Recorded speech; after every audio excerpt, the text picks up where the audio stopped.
was just texting with my mom, telling her that I was about to speak to Bill, and I think she speaks for all of us when she said, I love him, but I don't like knowing that he played a murderer.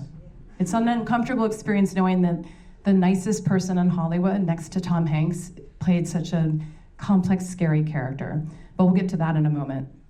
I do want to know what attracted you to this role, because this is not easy material and emotionally probably very taxing.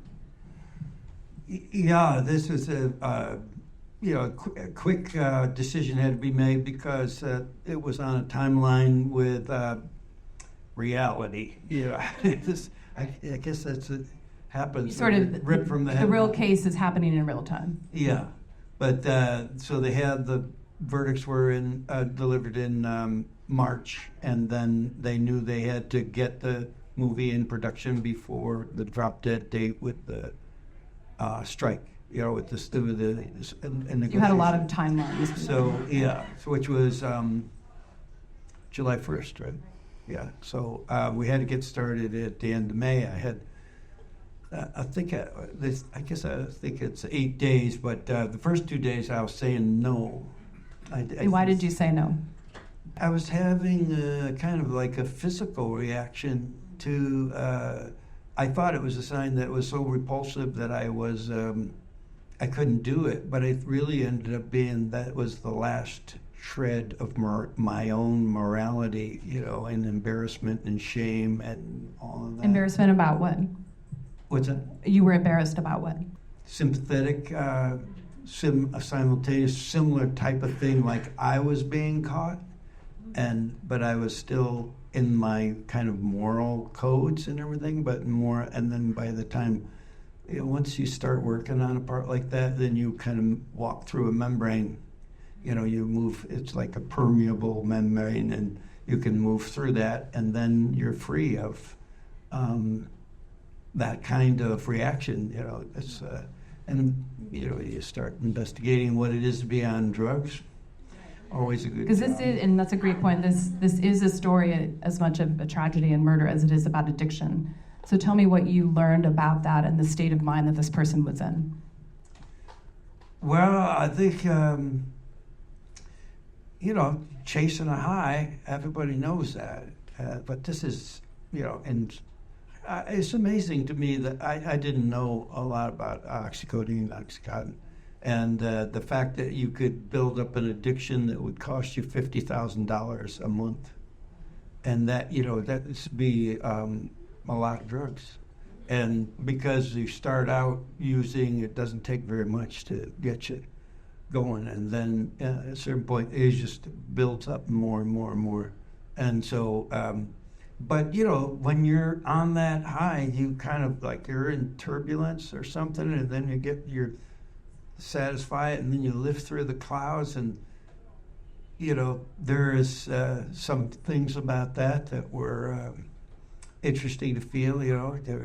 There's a kind of freedom you get with that. Because I didn't want people to go, oh, that was part of why I didn't want to do it, because I didn't know about him, and I started asking people that I knew in my life. And so you weren't aware very much of the case before this? Nobody told me about it. Well, you clearly and wisely don't watch news, because that is where most of us became familiar with this person, and it's just terrible. Everything about it is just terrible. See, and then everybody said, oh, I hate that guy. I hate him. And I thought, this is a non-starter, this movie. I walk in, they go, I hate you. And then they, 3.5 hours later, they haven't changed their minds.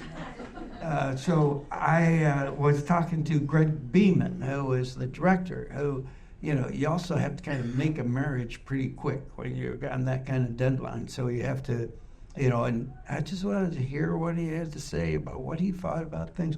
And he said, I said, what do you think about his feelings about his wife and child? He said, I think he loved them very much. And I think that fact that you love someone and then you also kill them is a big paradox. So this isn't essentially like a Ted Bundy story where someone's wantonly committing numerous crimes and having no regard for human life. This is someone who completely lost sense of who he is, went probably insane, and did the most horrible thing a person can do. Yeah. So there's that incredible journey in that you can explore as an actor that probably felt like scary but also rewarding. Well, no, I think there's a little, maybe it's wrong to say it, but there is some kind of weird, the producer of this movie is a guy Tim, who makes a ton of movies in Canada all the time. Bing, pow, pow, pow. This was filmed in BC, right? Yeah. And he said, I never thought that I wouldn't say felt sorry for the guy, but I empathized with him. And I think that was my thought was, it's not like you have to really approve of what he's doing, but if you feel that some little bit of his, the chase and his circumstances, before you really shut down on him, you suspend that as long as you can, so that the character has some, you're still in play with him and not just in judgment of him. And did you research like the 911 call and the police documents? Did you have access to those materials? Finally, I got to see what everybody else saw. You had a crash course in this terrible event. I'm a junkie for verbatim dialogue. It's just I see when it's actually printed, the way people talk, it's incredible. The crazy syntax. Throwing. Starts with talking about that dog. They come around, where they're changing. Well, he's Southern, but he's also really intelligent. He's an attorney. So he has like kind of jargon and sort of local folksiness, but he's also very smart. He's an interesting mix. Yeah. He's intelligent. Like a heat-seeking missile, he can start a sentence and he knows where he has to go to kind of get the most rewards. Kind of like the red-haired, orange-haired guy. You look at that syntax. I'm sorry, what orange-haired person are you speaking of? There's an orange-haired guy Ronald McDonald? in our culture, yeah. But, there was a period where they fixed his grammar. And that, I think up until 2016, they were fixing that. And then they said, no, we're not doing that anymore. And then you go, whoa. And you can feel the... Well, I saw a lot of parallels with that individual in this story. Yeah. There's a certain uncanny, and you could call it like a feral intelligence about, if you're starting some sentence and that's starting to get boring to you, go to a whole new sentence in the middle. It's an interesting campaign vibe. It really is. But Michael Vickerman wrote the script, and there is the verbatim text from the 911 call and the dash cam and the first deposition that happens in the car with the SLED officers, and there's endless courtroom because South Carolina allows the TV in the courtroom, and so there's a lot of data. But when you hear what he actually was saying in that 911 call, it's kind of like some of it's like, there's too much information. Yeah, he doth protesteth too much, I think I said. He does protest a little bit too. My son, I think, Yeah. I'll tell you, if somebody's mad about that, and just like. Tell me about, you have a great, I'm married to a Southerner who's very sensitive about terrible Southern accent when he hears them. Yours was very good. So tell me about how you prepared. Did you listen to not only this person you're playing, but did you listen to that local dialect? It's a very specific Southern accent. It's not Texas, it's not Florida. It's very specific to that region. Yeah, South Carolina, North Carolina. I love the South. I love the sound of those voices. I used to listen to old Smithsonian Folkways records of Appalachian people telling jet tales and stuff like that, because I just love that deep, and the Piedmont's one thing. There's lots of different shades also where, because Murdaugh, he pitches it pretty high, so it's back up in here. It's not down low, it's not in the low part. So, and there's this range that happens when he's fast talking, so you got to kind of find the cadence. It's a lot of theatrics. Yep. Yeah. Yeah.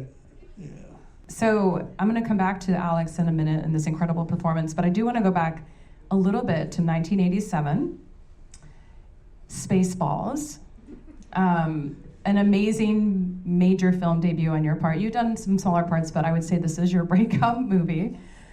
What do you remember about working with Mel Brooks, and how did that movie change your life? Yeah, that was, I thought they were all going to be like that, and I just landed in heaven, because it was so much a movie. It was MGM, the last MGM movie shot on the MGM lot when it was owned by MGM, and you go into the lot, and the head of makeup was a guy who had a blazer and a tie. Good old days. Well, the good old days, yeah. And there was, the costumer was this flamboyant guy, just one name, Don Feld. I said, but isn't it Don Feld? No, Don Feld.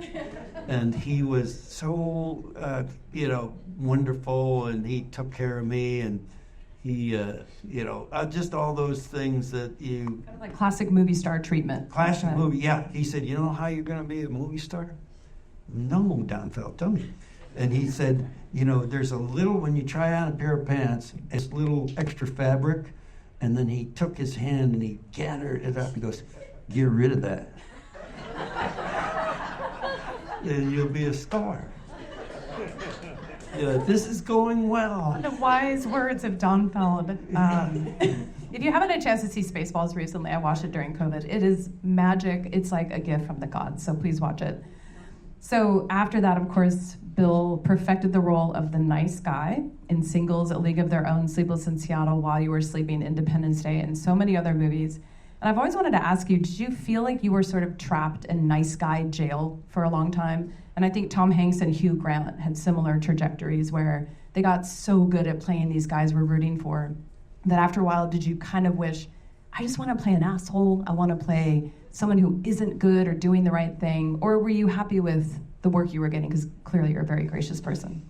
Well, yeah, because I came out of the theater, so the whole idea wasn't to be a persona of one thing. And, so I was real restless about all that. And sometimes just wouldn't do things and wait for something eccentric and weird, and then I did a lot of it in the theater. I've been doing that was kind of your place to exercise your weird demons, and then you do your film roles. Yeah, but then I did some movies that people just don't seem to register, Lost Highway, or Lost Highway, maybe there are absolutely. people like your mom that going, I don't want to see that.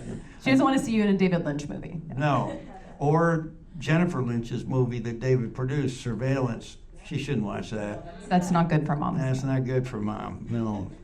And, I remember shooting scenes from Surveillance. We were in Canada, and, I like the Canadian crews a lot. And they like me. I think they think I'm Canadian. I'm a nice guy. You have a very Canadian vibe. I grew up close to Canada in Western New York State, but, it's, around the craft service and everything, and talking to them, get to know their names, coming into the, production studio, and then we did the nasty scene. You'll have to see this movie to understand, yeah, yes. It's a big surprise. And I came out, I'm still in my head and everything, but I came out and I realized all those Canadian guys are like looking away. They didn't want to see Bill Pullman doing that. Didn't want to see me that way. Oh, well. So even those guys had a hard time with your transitioning to difficult parts. Because I think we get comforted by people like you, sort of good guys. We want to see that people like you still exist in the world. At least that's how I feel. How'd you feel about that scene in The Sinner when she was stepping on my fingers and I uncomfortable, enjoyed it? It was a little uncomfortable. For me, I feel like The Sinner was a major turning point for seeing you in a different light. An amazing limited series, which is now, it's actually an anthology on Netflix, but was made for USA. And then how did that role in The Sinner prepare you for playing this character in this Lifetime series? Were you able to access that darkness a little bit more easily, having done numerous seasons of that series, which is super dark and super psychologically taxing? Yeah, because I think that in The Sinner, that David Derek Simons was the creator and the showrunner and everything. And he's a Jungian, so there was a lot of shadow self. And this Harry Ambrose is this detective who, his superpower is his empathetic connection to the criminals, people who killed or done bad things. So he's also, that membrane between them and him was a little porous. And, there's kind of for 4 seasons had an arc going through that more and more, and then kind of coming away from it. But I was always feeling, that I would return to my side of the membrane. But suddenly with Murdaugh, I could go to the other side. It's like a training session. All that prep for those 4 years to try to, detect, see the tells of so much behavior, and then to actually walk in there and be the one given the tells. Yeah, that was that's very interesting. And in closing, what do you feel is the most valuable part of this series artistically, in terms of what we can take away from this performance? Because it is sort of the ultimate cautionary tale. But I think there's also just a lot to mine about. It's very American. It's centered on greed. It's centered on status. That's a lot of what I took away. But tell me what you think is the biggest artistic value of this series. Well, I think that there is, it is amazing how long it takes to get onto a good con man. We know this nationally.